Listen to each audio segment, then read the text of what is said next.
बातचीत करने के लिए मेहमानों का एक बड़ा पैनल हमारे साथ जुड़ रहा है। मेजर रिटायर्ड समरपाल तूर डिफेंस एक्सपर्ट हमारे साथ जुड़ रहे हैं। कर्नल रिटायर्ड दिनेश नैन हमारे साथ जुड़ रहे हैं, defence expert. Amjad Ayub Mirza activist PoJK हमारे साथ जुड़ रहे हैं। इरशाद अहमद नेता पीएमएलएन हमारे साथ थोड़ी देर में होंगे। सज्जाद बुखारी पत्रकार पाकिस्तान थोड़ी देर में हमारे साथ होंगे। सबसे पहले मैं शुरुआत कर रहा हूं अमजद अयूब मिर्जा के साथ। मिर्जा साहब, क्या पाकिस्तानी आर्मी ने सरेंडर कर दिया है? एक आंकड़ा तो यह बताता है कि टीटीपी ने 2006 के बाद से अब तक 83,000 पाकिस्तानियों की हत्या की है। एक आंकड़ा यह बताता है कि 2024 में टीटीपी ने 1,758 छोटे बड़े हमले किए, जिसमें स्नाइपर हमले, गोरिल्ला हमले, घात लगाकर हमले, ग्रेनेड हमले। और अब वहां के आर्मी चीफ कह रहे हैं कि भाई हम फन उठाने नहीं देंगे। अरे भाई, वो फन उठा नहीं रहा, उसने फन उठा के आपको आधा निगल लिया है। और ये भाई साहब कह रहे हैं कि भाई हम फन नहीं उठाने देंगे, पाकिस्तान के खिलाफ जो आएगा हम उसको कुचल देंगे। आप कुचलेंगे क्या? खाक आपको आधा कुचल को निपटा चुका है टीटीपी। मिर्जा साहब।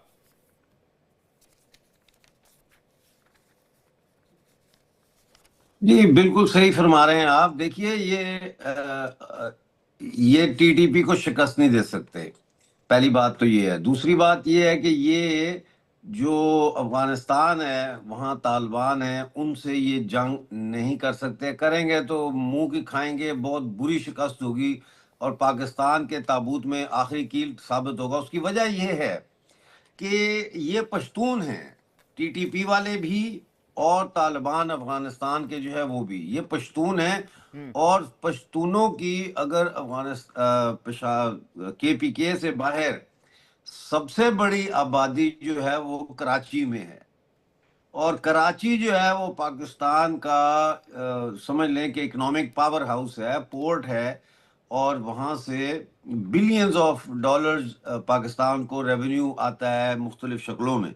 तो अगर ये टीटीपी चाहे और ये इनको ज्यादा तंग करें तो ये इनको कराची में, बल्कि पूरे पाकिस्तान में किसी भी जगह टीटीपी और तालिबान पाकिस्तान आर्मी को हिट कर सकती है। आज बलूचिस्तान लिबरेशन आर्मी के जो लीडर हैं डॉक्टर अला नजर बलोच, उनका बयान आया है। उन्होंने कहा कि अगर पाकिस्तान आर्मी ने हमारे अफराद को जबरी लापता करना बंद ना किया तो हम पंजाब को भी टच करेंगे। तो ये फैल रही है आग चारों तरफ। आग तो फैल ही रही है मिर्जा साहब, लेकिन जंग तो बड़ी दूर की बात है। इतनी बुरी तरीके से कौन मारता है? मैंने कहा था जी, इतनी बुरी मार तो अमेरिकियों को भी नहीं पड़ी, इतनी बुरी मार तो तालिबान से रूस को नहीं पड़ी, इतनी बुरी मार किसी और को नहीं पड़ी जितनी बुरी मार इनके अपने इनको ठोक रहे हैं। मैं कर्नल दिनेश नैन के पास जा रहा हूं। सर, अगर आपके सामने मैं आंकड़े रखूं तो टीटीपी और बीएलए ने कुल मिलाकर 1,758 हमले किए हैं। इतना मार मारा इनको, इतना मार मारा है कि इसमें 1,284 पाकिस्तानी सैनिक मारे गए। और दावा ये कर रहे हैं भाई साहब मुनीर साहब कि हम इनको फन नहीं उठाने देंगे, इनको कुचल के रख देंगे, इनको बर्बाद कर देंगे, जबकि बर्बादी की कहानी टीटीपी ने पाकिस्तान के लिए पहले लिख दी है।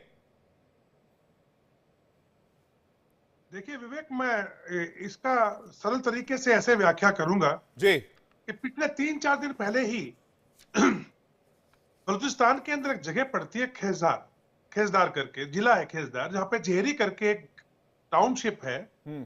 पहाड़ों से घिरा हुआ है चारों तरफ से, छोटी छोटी पहाड़ियों से। वहां से पूरी पाकिस्तानी सेना को बीएलए और टीटीपी ने खदेड़ दिया है। उनकी पुलिस वहां से भाग चुकी है। इस जेहरी टाउनशिप का पूरा लॉ एंड ऑर्डर आज की तारीख में बीएलए और टीटीपी के पास है। और इनकी हिम्मत नहीं हो रही कि जो डिफेंस टीटीपी ने और बीएलए ने इन पहाड़ियों के ऊपर अब ले लिए हैं, ये कोशिश कर रहे हैं। इनकी इस कोशिश के अंदर भी कल ही 10 के करीब इनके सैनिक अगवा किए गए हैं बलूचिस्तान के अंदर। मिर्जा साहब इस बात की definitely he will side by my statement. कल 10 बंदों का किया गया है, इनमें से एक ऑफिसर भी है, और उसके कपड़े उतार करके, उस ऑफिसर के कपड़े उतार के उसकी परेड कराई गई है अपने लोगों के बीच में। यानी मामला वहां तक पहुंच चुका है नफरत का कि जो अब पीछे शायद रिवर्स गियर लगना बहुत मुश्किल है। याहिया खान ने शुरू किया था ये गेम और परवेज मुशर्रफ ने मुक्ति को मार करके इसका पूरा काम तमाम कर दिया। कि कभी भी पाकिस्तान के साथ में बलूचिस्तान पूरे तरीके से आएगा। आज बलूच के अंदर देखिए, जो मरी कम्युनिटी थी या बख्ती कम्युनिटी थी, ये लोग नहीं है इनके लीडर या इनके जो ट्राइबल लीडर्स हैं, जिनको ये लोग आपने बहला फुसला के कुछ पार्लियामेंट में लेके एमपी बना के पैसे दे के उनको एक तरीके से वहां प्रोजेक्ट करते थे लीडर्स के, वो अब नहीं है। अब आज की तारीख में वो लीडरशिप इज गॉन, डेड। अब वहां पे पढ़े लिखे यूथ सामने आ रहे हैं, और जो पढ़ा लिखा युवा है बलूचिस्तान का, वो कहता है कि हम ना तो इन लॉर्ड्स को मानते, ट्राइबल लॉर्ड्स को मानते हैं जिनको आप आज तक इस्तेमाल करते आए, और ना ही हम पाकिस्तान को मानते हैं। हमें तो हमारा देश वापस चाहिए।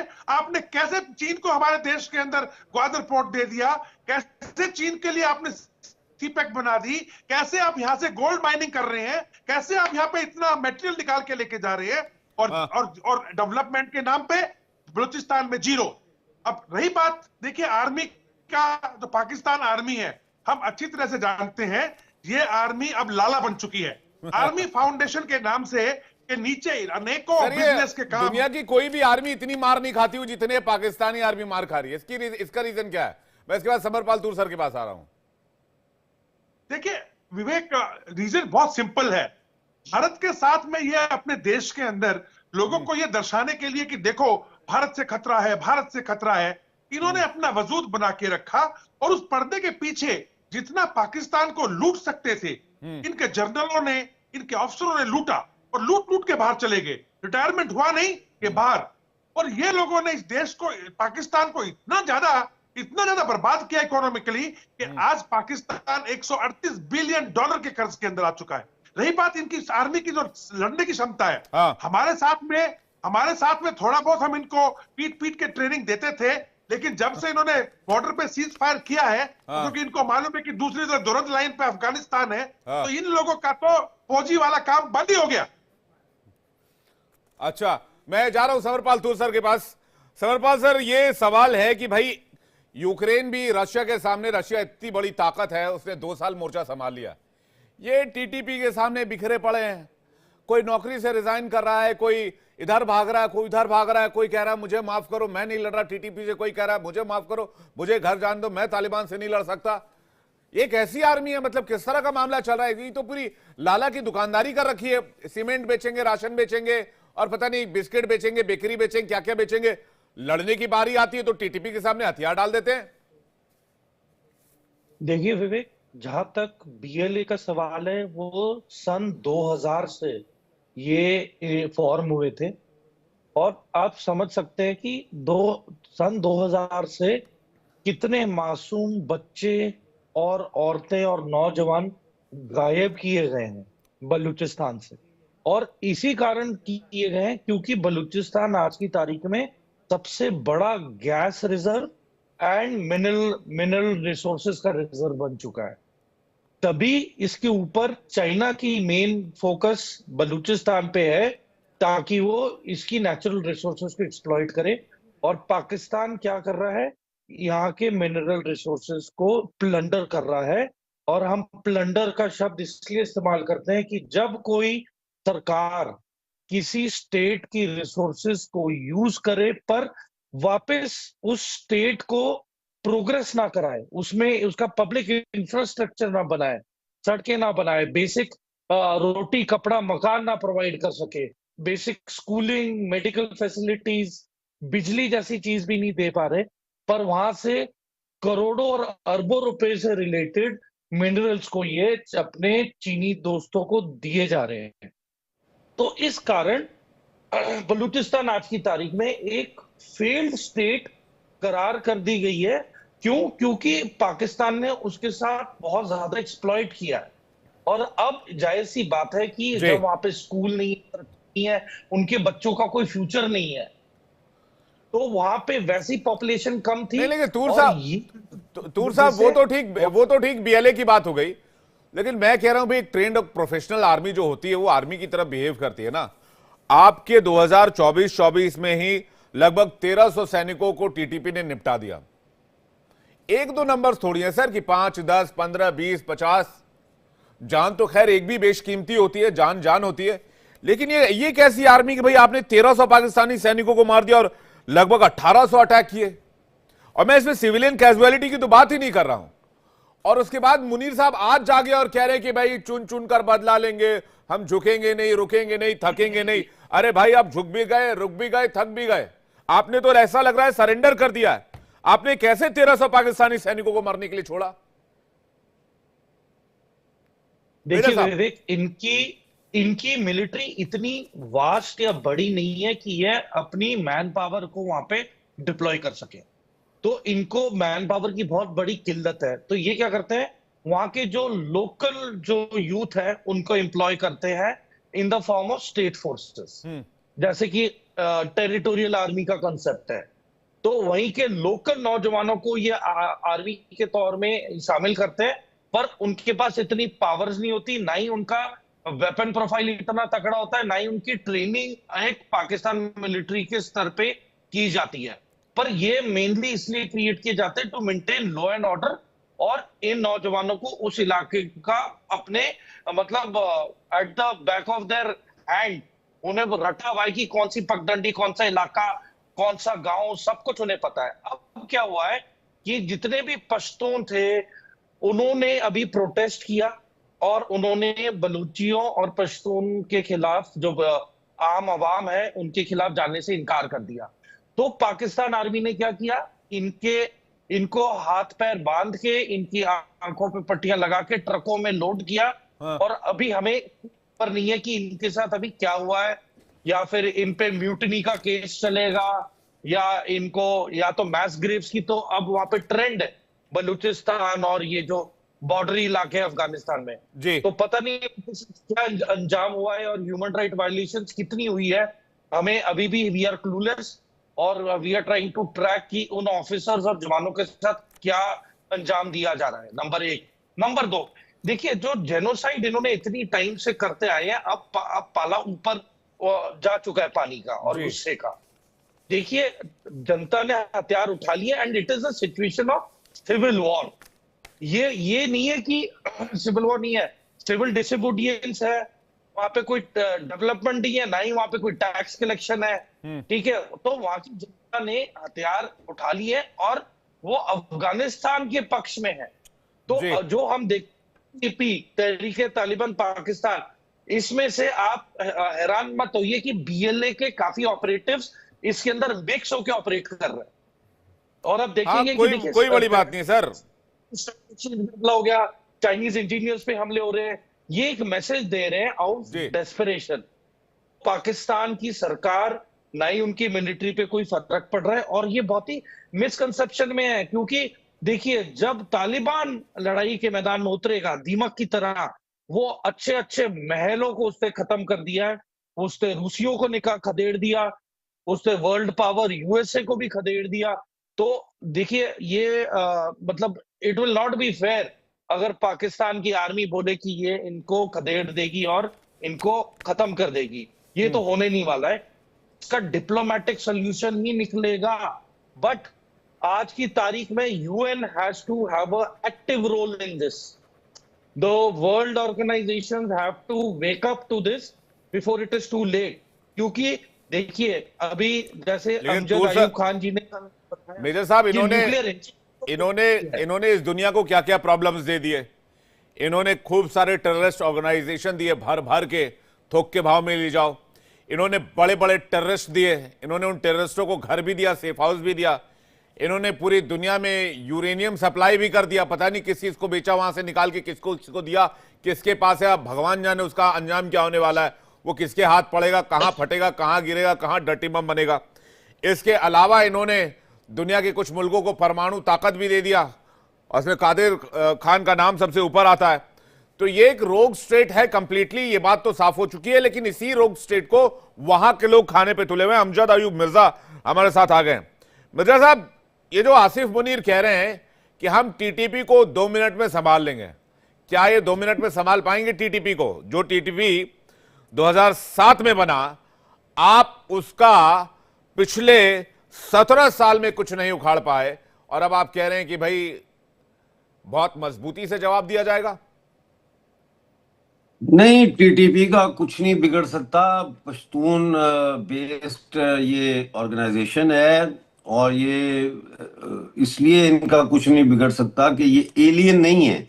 ये कोई टीटीपी वाले जो है, ये कोई बाहर दूसरे सूबे से आके नहीं लड़ रहे, ये अपने घर में लड़ रहे हैं। यानी कि ये पश्तून है, ये इनके रिश्तेदार हैं, लोकल आबादी के साथ इनका बड़ा गहरा कनेक्शन है। और आपको पता है कि जो गुरीला वॉर होती है, उसके लिए ये फंडामेंटल होता है कि आपको ट्रेन का पता हो, यानी इलाके का, और लोकल जो है वो आपको सपोर्ट करे। उसके बगैर गुरिल्ला वॉर नहीं लड़ी जा सकती, कामयाब नहीं हो सकती।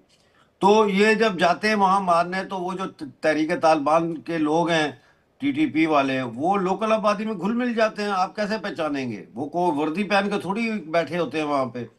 तो ये नहीं जीत सकते टीटीपी से। बल्कि जैसे अपना तूर जी कह रहे हैं, समर तूर जी, ये अब वक्त आ गया है कि सिक्योरिटी काउंसिल जो है, यूएन भी मैं समझता हूँ कि उसके हाथ से भी काम निकल गया है। ये तो अब सिक्योरिटी काउंसिल का जो है इजलास होना चाहिए, और उस इजलास में ये बात तय होनी चाहिए कि क्या किया जाए। देखिए, पाकिस्तान के हाथ से पाकिस्तान खुद निकल रहा है। आज उन्होंने ऐलान कर दिया है कि जो एयरपोर्ट है वो दे दिया जाएगा तुर्की को। 15 साल के लिए एयरपोर्ट दे रहे हैं। तो मतलब है ये इस किस्म की चीजें वहां पे चल रही हैं, और बेच रहे हैं, लूट रहे हैं हुक्मरान तबका। वो तो सीरियस ही नहीं है टेररिज्म के खिलाफ लड़ने के लिए। और दूसरी तरफ जो है वो एक रोग एलिमेंट पाकिस्तान आर्मी का, वो न्यूक्लियर एसेट्स के ऊपर नजर रखे हुए है कि इसको कैसे बेचा जाए, चोरी किया जाए। पूरा एक माफिया जो है वो चल रहा है। तो टीटीपी के लिए जो एक होमोजीनियस आर्मी चाहिए वो नहीं है। एक जो जज्बा चाहिए, कि जो फौजों का जज्बा होता है लड़ने का, मरने का, खून बहा देने का, वो जज्बा इस आर्मी में नहीं है। हाँ, प्रॉपर्टी बेचने और खरीदने के जज्बा है, मुनाफाखोरी का जज्बा है, लेकिन जंग लड़ने का जज्बा इनमें नहीं है। रिश्वत खाते हैं ये छुट्टी लेने के लिए, सिपाही से लेकर सूबेदार तक जो है, ये एक दूसरे को रिश्वत दे के तो छुट्टी लेते हैं। मतलब है ये पूरी फौज जो है करप्ट हो चुकी है। इसलिए टीटीपी का ये मुकाबला नहीं कर सकते। ये बीएलए क्यों जीत रही है? क्योंकि बीएलए को लोकल आबादी की सपोर्ट हासिल है। तो ये नहीं जीत सकते। ये अब वी आर फिर इन हेडिंग धमकियों टुवर्ड्स की द वजह एंड ऑफ क्या है? पाकिस्तान। और नहीं, ये या तो अपनी कुर्सी बचा रहे हैं, या तो अपनी कुर्सी बचा रहे हैं, अपनी कुर्सी की चिंता है। कुर्सी भी बचा रहे हैं, लेकिन कुर्सी बचाने से ज्यादा ये क्या कर रहे हैं कि ये पैसा बाहर भेज रहे हैं वेस्टर्न कंट्रीज और दूसरे दुबई वगैरह और दूसरी कंट्रीज में। क्योंकि उनको पता है कि किसी भी वक्त जो है यहाँ से भागना पड़े, तो पैसा जो है और जायदादें ये बाहर बना रहे हैं, ये उसमें बिजी हैं। कुर्सी तो बचे या ना बचे, पाकिस्तान में तो कुर्सी का कोई पता नहीं होता कि कब आई और कब गई। जी। लेकिन जब आ जाए तो फिर पहला काम ये होता है कि पाकिस्तान के खजाने लूटो, अवाम के ऊपर टैक्स लगाओ, उनको लूटो, बिजली के बिलों के जरिए जो भी है, जो बाहर से लोन आ रहा है उसमें से जो है वो माल बनाओ, जो ठेके हैं उनमें से माल बनाओ, सी पैक के ठेकों में से माल बनाओ, और उसके बाद जो है वो सारा पैसा बाहर पहुंचाने का ठीक है, आपने चैनल ये माल बनाने में ताकि- बिजी रहते हैं, और हाँ। इतिहास इस बात का गवाह है। अब ये माल कहां से बना रहे हैं? मैं कर्नल दिनेश नैन के पास जा रहा हूं। वैसे इसका नाम पाकिस्तानी आर्मी नहीं, ये माल बनाओ आर्मी होनी चाहिए, क्योंकि अपने सैनिकों की सुरक्षा तो कर नहीं सकते। ये माल बनाओ आर्मी कैसे है भैया? इन्होंने खोली दुकान फौजी सीमेंट कंपनी लिमिटेड, इन्होंने खोली दुकान अस्करी बैंक लिमिटेड, इन्होंने खोली दुकान फौजी फर्टिलाइजर कंपनी लिमिटेड, इन्होंने खोली दुकान फौजी फूड्स लिमिटेड, इन्होंने खोली दुकान अस्करी सीमेंट। अच्छा, एक सीमेंट पहले बना रहे फौजी सीमेंट, एक और सीमेंट कंपनी आ गई Askari cement limited, Askari fuels, national logistic cell, frontier works organisation, Pakistan ordnance factory. अच्छा, ये हथियार भी बनाते हैं, फौजी फाउंडेशन, डिफेंस हाउसिंग, अच्छा घर भी बनाते हैं, डिफेंस हाउसिंग अथॉरिटी। मतलब ये पता नहीं क्या क्या बेच रहे हैं, घर, सीमेंट, मकान, दुकान, राशन पानी, आटा चावल दाल तेल पानी सब ले लो, काम कुछ नहीं करना है, बस दुकानें चलानी है। और पैसा जो है उसको बाहर भेज दो, लंदन में मकान खरीद लो, और बाकी जो सैनिक हैं उनको मरने के लिए बलूचिस्तान भेज दो, खैबर पख्तूनख्वा भेज दो, कॉन्फिगरेशन। हाँ, और यही नहीं विवेक, अभी लेटली जितनी भी फर्टाइल जमीनें हैं पाकिस्तान आवाज नहीं आ रही। तो पाकिस्तान की जो फर्टाइल जमीनें हैं वो सब भी अब पाकिस्तान आर्मी ने अपने कब्जे में लेनी शुरू कर दी लीज के ऊपर, यानी खेती बाड़ी भी यही करेंगे। अच्छा, देखिए जहां तक सवाल है पाकिस्तानी आर्मी का, ये अब हम इसको काफी प्रोफेशनल आर्मी मानते थे, टू बी ऑनेस्टली स्पीकिंग, आज से करीब 2 दशक पहले तक, जब तक इसके अंदर मुशर्रफ ने आकर के कंट्रोल किया, और मुशर्रफ के जाने के बाद से लेके अब तक तो हालत बहुत बुरे हो चुके हैं। जो भी जनरल आए, जो भी चीफ आए, उनका एक ही मकसद रहा, कैसे यहां से ज्यादा पैसा लूटा जाए और विदेशों में भेज के अपने बच्चों को और अपने लिए एक अच्छा आलीशान महल खड़ा किया जाए। यही इनकी जो है हमेशा हो रही। और एक बात और, ये लोग आपस में एक दूसरे की पीठ खुजाते हैं, यानी अगर आपने चोरी की कोई बात नहीं, आप लो जाओ, अगला नंबर मेरा है, तो मैं जब चीफ बनूंगा या मैं जब कोर कमांडर बनूंगा तो मैं करूंगा। बलूचिस्तान के अंदर विवेक इतना ज्यादा ब्लैक में तेल आता है ईरान की तरफ से, इतना ज्यादा वहां पे अफीम और इतना ज्यादा वहां पे ये स्मगलिंग होता है चीजों का, कि वहां का जो कोर कमांडर है वो तो एक तरीके से आप लगा लीजिए 2 दिन में शेख बन जाता है। अब रही बात, देखिए इनका आर्मी का ये हाल जो हो रहा है, टीटीपी के सामने ये कमजोर क्यों है? देखो मैं थोड़ा सा इसको ना आपको इसको विवेक थोड़ा सा 2 दशक पीछे ले जाना चाहूंगा, 3 दशक पीछे। जब रशिया ने अटैक किया तो सऊदी अरब से लेके सभी जितने भी मुस्लिम कंट्रीज थे, उन्होंने यहां पे अपने मुजाहिद भेजने शुरू किए, यहां पर जो है लश्कर भेजने शुरू किए। वो पाकिस्तान में आते थे, और पाकिस्तान में आने के बाद मैं बताऊं उनका सबसे मेन ठिकाना लड़ाई में जाने से पहले क्या होता था? पाकिस्तान के इस्लामाबाद की लाल मस्जिद, और उस लाल मस्जिद के अंदर मौलाना अजीज और मौलाना if I am not wrong, Aziz तो उसका ब्रदर, छोटा ब्रदर था रशीद, मौलाना रशीद जो थे, ये दोनों इन सब लोगों को जो कि हजारों की संख्या में ट्रेनिंग करते थे, ये सब यहां से अपना इस्लाम का पाठ लेकर के अफगानिस्तान में जाते थे। और धीरे धीरे ये लाल मस्जिद इतनी मजबूत हो गई, इन्होंने एक टाइम पे फॉरेनर्स को भी ये बोलना शुरू कर दिया था कि आप मैसाज नहीं करा सकते इस्लामाबाद के अंदर, चाइनीज को एब्डक्ट कर लिया था। और जब चाइना ने इनको डंडा दिया मुशर्रफ को, तो इस लाल मस्जिद के ऊपर एक्शन हुआ था। लेकिन इस मस्जिद को एक्शन होने से पहले इतने पश्तून, इतने पठान यहां से ट्रेनिंग लेके जा चुके थे टीटीपी के, या कह लीजिए तालिबान के, कि आप उसका कोई गिनती नहीं थी। और जब इन लोगों के ऊपर प्रेशर पड़ना शुरू किया, तो एक ऑर्गेनाइजेशन खड़ी होकर आई सामने, जिसका नाम था पश्तून तहफुज मूवमेंट। आज की तारीख में मंजूर पश्तूनी जो उसके लीडरशिप कर रहे हैं। और इस पश्तून मूवमेंट ने पूरी डोरंड लाइन के साथ साथ वजीरिस्तान से लेकर के नॉर्थ और साउथ ले लो, खैबर पख्तूनख्वा ले लो, स्वात वैली ले लो, और यहां तक की जो खुशदार डिस्ट्रिक्ट है आपका बलूचिस्तान का, यहां तक विवेक ये सारे के सारे पठान बैठे हैं। और इन पठानों के अंदर अब वो जो जज्बा लड़ाई का, रशिया से, अमेरिका से, इन सब से लड़ने के बाद ये ऐसे कट्टर लड़ाके बन चुके हैं कि पाकिस्तान आर्मी ने जो आज आप कह रहे हो आसिम मुनीर ने जो वक्तव्य दिया है, एक्चुअली हुआ क्या है कि अली अमीन गंडापुर जो चीफ मिनिस्टर है केपीके का, उसने घेरा इसको, पाकिस्तान की जो आज की तारीख में क्या कहते हैं कठपुतली सरकार है और सेना को, और उनसे पूछा कि जिस तरीके से आप मार रहे हो, बम्बार्डमेंट कर रहे हो, रॉकेट्स मार रहे हो, अगर ऐसा करते रहे तो फिर इसका जवाब आपको देना मुश्किल हो जाएगा। बिल्कुल। हमारे साथ इस वक्त इरशाद अहमद जी जुड़ रहे हैं। इरशाद अहमद जी पाकिस्तान से, नेता पीएमएलएन, बहुत इस्तकबाल करते हैं सर आपका। आज की डिबेट में आपके सेना प्रमुख का एक बयान आया जो मैं कोट करना चाहूंगा। इरशाद अहमद जी, अगर मेरी आवाज आपको आ रही हो तो मैं इरशाद करना चाहूंगा कि जनरल आसिम मुनीर कहते हैं कि दुश्मन भले ही कलह और डर फैलाने की कोशिश कर लें, लेकिन हम पीछे नहीं हटेंगे, दुश्मन को सख्ती से जवाब दिया जाएगा, उनके खिलाफ ऐसी कार्रवाई की जाएगी कि उनकी नुकसान पहुंचाने की क्षमता कम हो जाएगी। तो मैं इरशाद अहमद जी आपसे ये जानना चाहता हूं कि ये जो जनरल आसिम मुनीर कह रहे हैं कि भाई दुश्मनों को सख्ती से जवाब दिया जाएगा, तो जो हमले में कुल पाकिस्तानी मारे गए 2024 में 1284, भाई उनका क्या? उन्होंने आपका कौन सा गाय खोल लिया था? उन्होंने आपकी कौन सी संपत्ति जायदाद रख ली थी कि उन्होंने आपको आपने उनको मरने के लिए छोड़ दिया और आज आप जागे हैं और कह रहे हैं कि हम इनको जवाब देंगे। अब तक आपके 1661 पाकिस्तानी सैनिक घायल हुए 2024 में।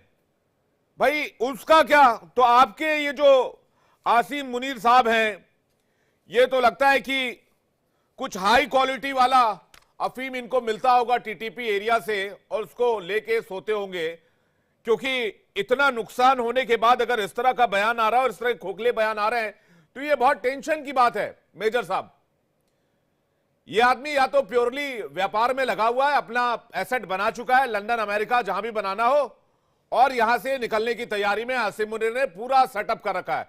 मेजर साहब देखिए विवेक, अब ये जायज सी बात है कि एक बहुत ही फेमस क्रेडिट कंपनी है क्रेडिट सूसी जी। तो क्रेडिट सूसी जो बैंक है, इसने खुलासा किया था कि सबसे ज्यादा जो पैसा आ रहा है जो पाकिस्तान की तरफ से है वो bribery, extortion, influence, drug peddling, narcotics trafficking, तो ये जो अलग अलग तरीके हैं यहां से आ रहा है। और ये पूरा का पूरा जो फंडिंग आती है, पैसे आते हैं, ये स्विट्जरलैंड के जो प्राइवेट बैंक्स हैं जिसमें राइट टू प्राइवेसी है, वो आधे से ज्यादा पाकिस्तानी रिटायर्ड जनरल्स के नाम पे है, सीनियर कर्नल्स के नाम पे है। दूसरा, जो भी सीपेक में कॉन्ट्रैक्टर्स हैं, वेंडर्स हैं, वो इनडायरेक्टली या डायरेक्टली पाकिस्तान मिलिट्री ऑफिसर्स के नाम पे ही कंपनीज खुली हुई है, क्योंकि जिस एरिया में जॉनसी इनकी यूनिट्स को डिप्लॉय किया गया है, उन्हीं की यूनिट के ही जो कमांडिंग ऑफिसर होते हैं, ब्रिगेडियर होते हैं, ब्रिगेड कमांडर्स होते हैं, इन्हीं के नाम पे ही ये रजिस्टर करते हैं, या इनके रिलेटिव्स के नाम पे कंपनियां रजिस्टर होती है, और ये उसी इलाके में फिर अपने बंदे लेके आते हैं कॉन्ट्रैक्टर, और सारा सरकारी पैसा इन्हीं की जेब में आ रहा है। तो देखिए, जो मर्जी कर लीजिए आप, या तो कान सीधे हाथ पकड़े या उल्टे हाथ पकड़े, पैसा एक ही जगह जा रहा है, वो है पाकिस्तान आर्मी के पास। और बदले में पाकिस्तान आर्मी ये सारा का सारा पैसा फॉरेन के बैंक्स में पार्क कर रही है, उनको वहां पे सेफ हेवन प्रोवाइड करके रखा है इन पैसों को, और पाकिस्तान की इकोनॉमी अब ना के बराबर है, क्रैश हो चुकी है। तो देखिए कि जब खुद के ही मुल्क के जो सके ना हो सके, जो रक्षक ही बने भक्षक वाली बात हो गई। तो अब आप बताइए कि कितनी देर और कितने आगे साल तक ये पाकिस्तान मिलिट्री कब तक होल्ड करेगी।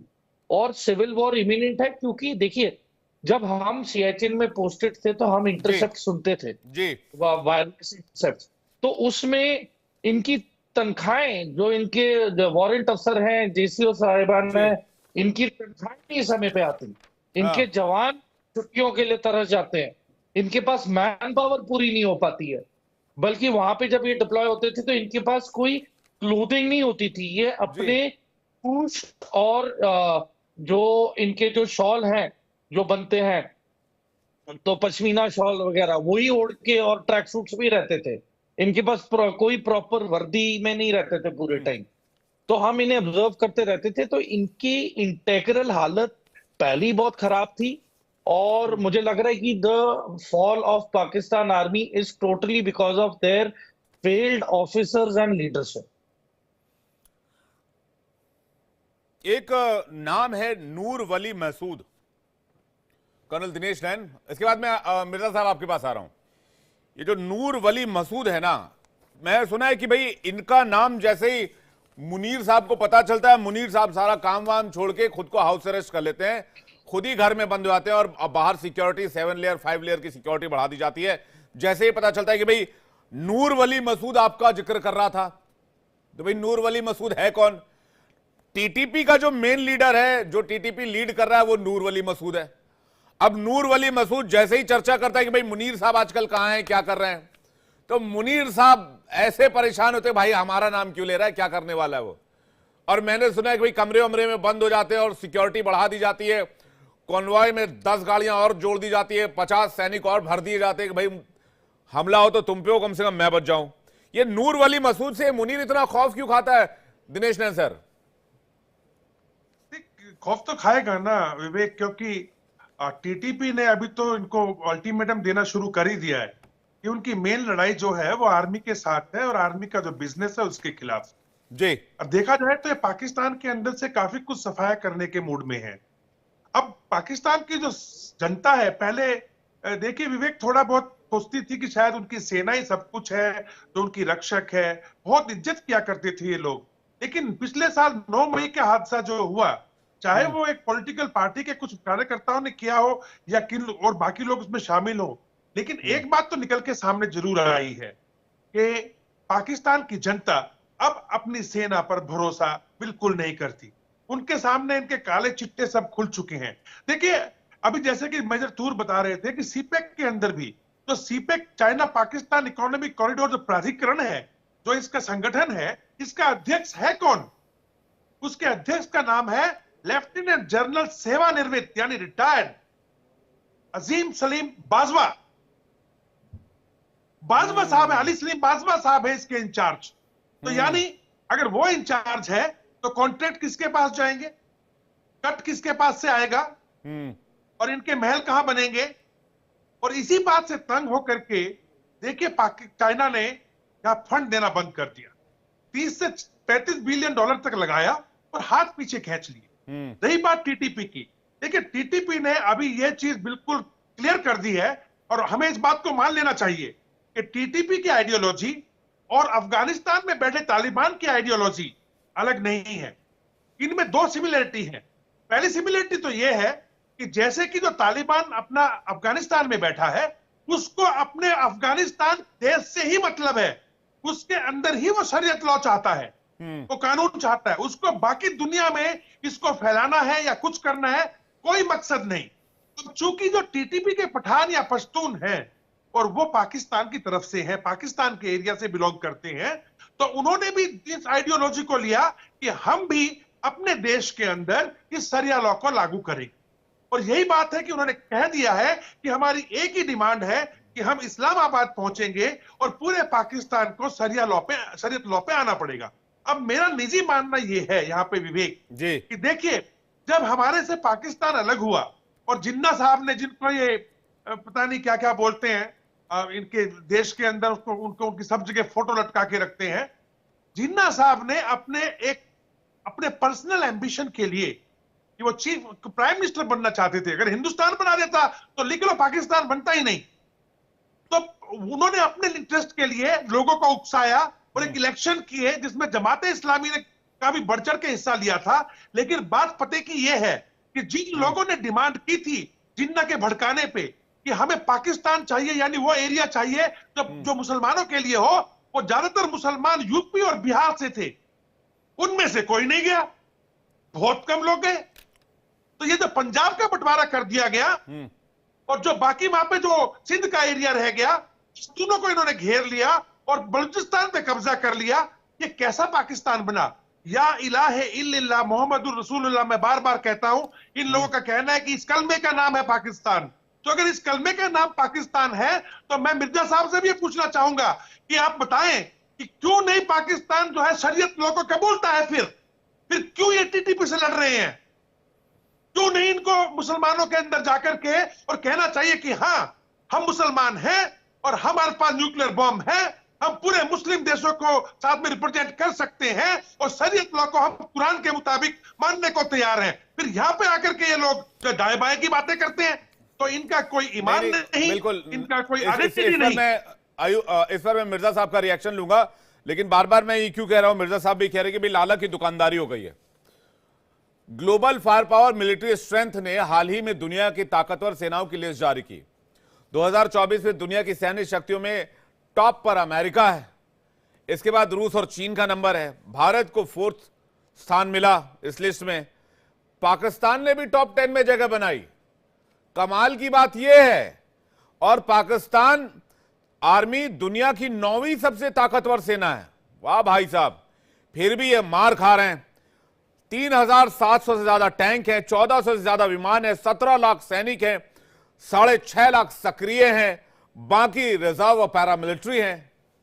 भाई इतने ही तादाद में होने के बावजूद पिट क्यों रहे ये? अमजद मिर्जा साहब। एक भाई, ये समझ, तू साहब मेजर साहब बैठे हैं, ये मुझसे बेहतर जानते हैं। जब फौजी लड़ता है ना, वो असला असला उसमें मैटर नहीं करता, जज्बा। असला नहीं, जज्बे से लड़ता है सिपाही। फौजी जज्बे से लड़ता है। तो ये इनके पास चाहे टैंक हो, चाहे जो मर्जी हो, चाहे जहाज हो, फाइटर हो, जब जज्बा ही नहीं है तो 90,000 फौजी ने बांग्लादेश के टाइम पे 71 में हथियार डाल दिए। जज्बा होता तो 90,000 कट मरते 90,000। एक फौजी जो होता है उसकी एक प्रेस्टीज होती है। जी। वो सरेंडर करना बहुत बड़ी चीज होती है, क्योंकि he has to live with that taboo of surrendering. उससे बेहतर है कि वो मर जाए। जापानी हाराकीरी कर लेते थे, ये बेगैरत फौज है, ये कारोबारी फौज है। और इनकी वजह से आज Pakistan high inflation, external debt, trade deficits का बुरी तरह से शिकार है, जिसमें से ये निकल नहीं सकते। और बहुत नैरो इनका टैक्स बेस है, तो ये इतना टैक्स भी इकट्ठा नहीं कर सकते कि जो IMF मिर्जा के साहब, एक और बात है कि तो चाइना का एक और एंगल इसमें पकड़ सकते हैं कि चाइना का एक बहुत मोटा इन्वेस्टमेंट है यहां पर। तो क्या चाइना इनको बचाने आएगा? अभी कह रहे हैं बड़ा बड़े विमान, फाइटर जेट वेट इनको देने वाला है चाइना। देखिए, वो जेट वगैरह दे या जो भी है, वो तो पैसे कमाना का एक ढंग भी तो होता है ना, असला बेचना। लेकिन मेरा ये ख्याल है कि चाइना को होश आनी चाहिए, और चाइना को अब पाकिस्तान से बातचीत करने के बजाय अब BLA से बात करनी चाहिए। जी। अब उन स्टेक होल्डर से बात डायरेक्ट करनी चाहिए जहां से CPEC का रास्ता गुजर रहा है, और उनको कहें ठीक है, आप अपना मुल्क आजाद चाहते हैं तो आप आजाद कर जी। लें, हम आपके साथ फिर जब गवर्नमेंट बनेगी तो बात कर लेंगे। यही इनको, चाइना को इंडिया के साथ करना चाहिए, बजाय इंडिया के साथ मत्था लगाने के। ठीक है। इनको चाहिए कि ये इंडिया के साथ दोस्ती का हाथ बढ़ाएं, जी। बॉर्डर इशू को in the favour of India solve जी। करें, उसके as a goodwill gesture. Gilgit नहीं, बल्तिस्तान वो तो मुझे और नहीं लगता हो पाएगा। हमारे साथ इस इंडिया वक्त में आ जाए और बस मोहसिन सारा रजा सब खान जुड़ रहे निकाल हैं, हो जाएंगे। पाकिस्तान से सीनियर जर्नलिस्ट। मोहसिन रजा खान साहब, बहुत स्वागत, इस्तकबाल आपका इंडिया डेली पर।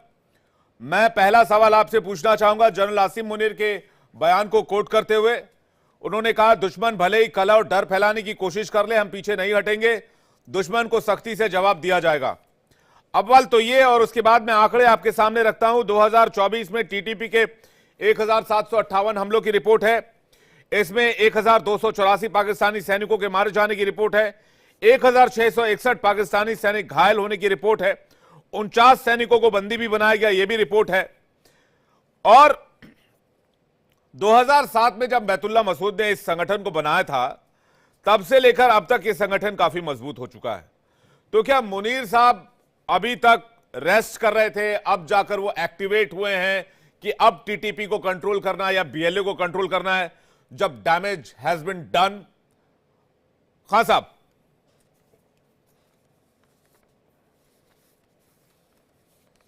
आपका माइक चेक कीजिएगा। खान साहब शायद म्यूट है, एक बार प्लीज चेक कीजिएगा।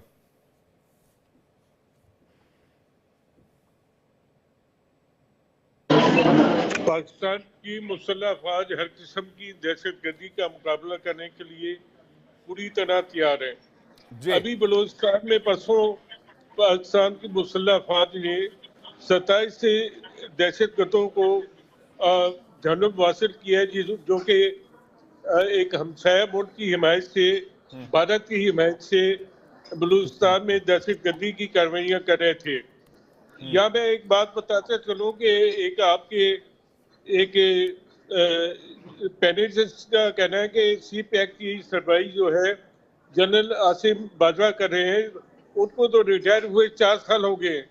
आपकी मालूमात तो 4 साल पुरानी है, जरा इन्हें रिफ्रेश कर लें और फिर CPEC के मसले पे बात करेंगे।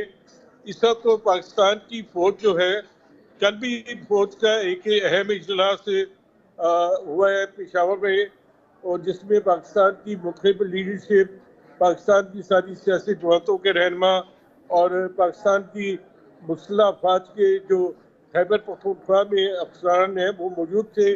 और आर्मी चीफ को जो है पूरी ब्रीफिंग दी गई, जिसमें उन्हें बताया गया कि पाकिस्तान की सरहदें बिल्कुल महफूज हैं। पाकिस्तान ने ये बिल्कुल वाज़ेह किया तालिबान पे कि किसी भी सूरत में एक पाकिस्तानी के बदले में पूरा अफगानिस्तान तबाह हो जाए, इसकी हम परवाह नहीं करेंगे। हाँ लेकिन पाकिस्तानी बाशिंदों को हर मुमकिन नहीं, तौफीक ठीक दिया बात है जाएगा। सर, वो तो मैं आपकी और बात ये से दहशतगर्दी की वो कार्रवाई किसी भी मुल्क की, खान साहब, किसी भी मुल्क की कोशिश यही रहेगी कि वो आतंकवाद को कंट्रोल करे। मेरा सवाल ये नहीं था, मेरा सवाल ये था कि जब इतने सैनिक मारे गए और जब इतने हमले हुए, अगर हम इसी 2024 की बात करें तो इस 2024 में तकरीबन आपके 1758 हमले हो चुके हैं, छोटे बड़े हमलों को मिला के, टोटल हमलों को अगर काउंट करें। इसमें स्नाइपर हमले, गोरिल्ला हमले, घात लगाकर हमले, ग्रेनेड हमले, आमने सामने वाला वॉर, जवाबी हमले, टारगेटेड हमले, आत्मघाती हमले, सब कुछ मिक्स है। तो मैं ये कह रहा हूं इतना लेट क्यों जागे, जब टीटीपी ने ऑलमोस्ट आपको तबाह कर दिया, बीएलए ने ऑलमोस्ट आपको तबाह कर दिया है, और वो टीटीपी तो पूरा पाकिस्तान क्लेम कर रहा है और बीएलए बलूचिस्तान क्लेम कर रहा है। नहीं, देखे, पाकिस्तान दहशतगर्दों के खिलाफ पूरी कार्रवाई शुरू से कर रहा है, 40 साल से जंग कर रहा है। और इस पाकिस्तान की दहशतगर्दी की कार्रवाइयों में भारत का हाथ पूरा शामिल है। और अब भारत जाके अफगान तालिबान के साथ हाथ मिला रहा है सिर्फ पाकिस्तान को खराब करने के लेकिन लिए। खान साहब एक बात बताइए, अहमदाबाद में अगर ओसामा बिन लादेन बैठा हुआ था तो भारत ने बिठाया था या आप लोगों ने बिठाया था? हाफिज सईद और दाऊद इब्राहिम और जो ये सब तमाम लोग हैं दुनिया के टॉप मोस्ट टेररिस्ट, वो कहां पाए जाते हैं? आपके घर में पाए जाते हैं। इसमें भी हमारा नाम लेंगे आप? जिनसे आप आज हाथ मिला रहे हैं, उन्होंने इन टेररिस्ट को पनाह दी थी। नहीं, तकलीफ आपको इस बात की है, मैं मानता हूं कि भारत तालिबान थोड़ा करीब आया, तकलीफ आपको इस बात की है। हमें पता है कि भारत तालिबान के करीब क्यों आया है, पाकिस्तान को नुकसान पहुंचाने के लिए। हमारा इन्वेस्टमेंट है वहाँ, हमारा इन्वेस्टमेंट है वहाँ, हम इलेक्ट्रिसिटी देते हैं वहाँ पर, हम एजुकेशन प्रोग्राम चला रहे हैं वहाँ पर, हम तमाम चीजें चला रहे हैं, हम छोड़ के भाग थोड़ी जाएंगे। हमारा इन्वेस्टमेंट है, हमारा पर्पस है, हमारा नेबरिंग कंट्री है वो। आपका नेबरिंग कंट्री सिर्फ अफगानिस्तान इसलिए है कि वहां से पाकिस्तान के खिलाफ दहशतगर्दी की कार्रवाई की जाए, वरना आपका तो नेबरिंग कंट्री बांग्लादेश भी है, नेपाल भी है। कर्नल दिनेश ने कुछ कहना चाह रहा है आपको जी। कर्नल दिनेश, मोहसिन साहब, टी स्क्वायर के अंदर एक छोटे छोटे बच्चों के ऊपर आपकी ये बहुत बहादुर सेना ने पिन पॉइंट टारगेट लेकर के खोपड़ियां उड़ाई, और अब आपके असीम जो के नाम मुनीर साहब हैं, ये अली अमीन गंदापुर को क्यों कह रहे हैं ये कि कोई कुछ करेगा तो हम ये कर देंगे? क्योंकि आपकी सेना ने ऑपरेशन जर्ब की तरह से पूरे पश्तून के अंदर बेचारे निहत्थे लोगों को मारना शुरू कर दिया है, और जब वहां से आवाजें उठ रही हैं तो वो डराने की कोशिश कर रहा है, ये कह के कि हम ये कर देंगे वो कर देंगे। अली अमीन गद्दापुर जो कि चीफ मिनिस्टर है वहां के, जब उन्होंने ऑब्जेक्शन उठाया उस बात पे कि ये याद कर रखो कि डी स्क्वायर, मैं तो उसको अब डेथ स्क्वायर बोलता हूं, आप लोगों को शर्म आनी चाहिए, डेथ स्क्वायर बोलते हैं हम लोग उसको। वहां पे जैसे आपने निहत्थे लोगों पे गोलियां चलाई एक लोकतांत्रिक तरीके से एक पार्टी के ऊपर, और रही बात आपकी सेना की, मैं वापस रिपीट करूंगा मोहसिन साहब को, आप जाइए खुशदार के अंदर, जाइए झेरी के अंदर, उसके अंदर झेरी के आसपास के इलाके में किसका राज है अभी? ठीक है, जल्दी से मोहसिन रजा का जवाब लेते हैं। और आज जी, मोहसिन रजा का जवाब लेते हैं। क्या तालिबान में मासूमों की जान ली पाकिस्तान की सेना ने? मोहसिन रजा साहब, आपको बड़ी तकलीफ हो रही है, आप कश्मीर में क्या कर रहे हैं? कश्मीर में तकलीफ है भाई, हमारे पठान हमारे भाई है। कर्नल दिनेश ने एक सेकंड उनका जवाब आने दीजिए, उनका जवाब आने दीजिए प्लीज, मोहसिन रजा को बोलने दीजिए प्लीज, काफी देर से जुड़ा है। मोहसिन रजा साहब, लाखों कश्मीरियों को आपने शहीद किया है और वहाँ पे आप कश्मीरियों को आवाज भी उठाने दे रहे, मुसलमानों को आपने तंग किया हुआ है और गौ माता के नाम पे उनको भाई साहब, आप कश्मीर, खान साहब कभी मौका मिले तो कश्मीर घूमने आइए, खान साहब कभी मौका मिले तो कश्मीर घूमने आइए, आपको एक से एक टनल घुमवाएंगे, आपको चिनाब ब्रिज घुमवाएंगे जो दुनिया का सबसे ऊंचा ब्रिज बना हुआ है, आपको श्रीनगर में मॉल में ले जाएंगे जहां पर आप मूवी देख सकते हैं बाकायदा, पीवीआर और सिनेमा हॉल्स में आपको मॉल ले जाएंगे, बहुत मजा आएगा। लाल चौक पर तिरंगे की लाइट में सजा हुआ आपको लाल चौक दिखाएंगे, वो देखकर भी आपको बहुत मजा आएगा। एक second colonel Dinesh please, POK याद आ रहा है इनको, मोहसिन पीओके रजा याद आ खान रहा है साहब, इनको। मोदी साहब मोहसिन रजा खान साहब, अब कश्मीर का एजेंडा खत्म हो चुका है, वहां से 370 भी खत्म हो चुका है, अब आप लोग मूव ऑन कीजिए, अब पीओके की बात हो रही है। आज ही रक्षा मंत्री राजनाथ सिंह ने कहा है कि भाई पीओके लेके रहेंगे। देश में भी ये डेटा खत्म हो गया है जी आपकी, बांग्लादेश से भी छुट्टी हो गई है। नहीं, मैं समझा नहीं क्या कह रहे हैं आप खान साहब। आपकी समझाता हूं। बांग्लादेश से भी छुट्टी हो गई मैं है, समझता हूं। अभी कश्मीर का मसला तो बाकी है। मोहसिन साहब पीओके का बाकी है, जहाँ पे ये नारे लग रहे हैं, ये जो दहशतगर्दी है इसके पीछे वर्दी है। सुनो जरा, कान साफ कराओ अपने मोहसिन जी, वहां पे ये नारे लग रहे हैं। क्या गिलगित ये के तो- अंदर लोग ये जल्दी तो से मार दूर रहे हैं। साहब, मेजर साहब क्या जा रहे हैं? वर्दी वाले दहशतगर्दी कर रहे हैं। तो आप लोगों ने जो है ना, ठीक है, मेजर साहब के पास जा रहे हैं। मेजर साहब, के मीरपुर से लेके बात मुजफ्फरपुर पीओके की, बात पीओके की, जल्दी एक छोटा सा रिएक्शन मेजर साहब पालतूर, जल्दी से बात पीओके की। मैं एक ही चीज बताना चाहूंगा कि जिस तरीके से तहरीके तालिबान पाकिस्तान के साथ धोखा हुआ है, कैसे जब यूएस अपने ऑपरेशंस कर रही थी तो पाकिस्तान ने अपनी जमीन यूएसए को दी थी कैरी आउट ड्रोन अटैक्स। इन्होंने तभी अपनी आवाम के साथ और लोगों के साथ धोखा कर लिया था।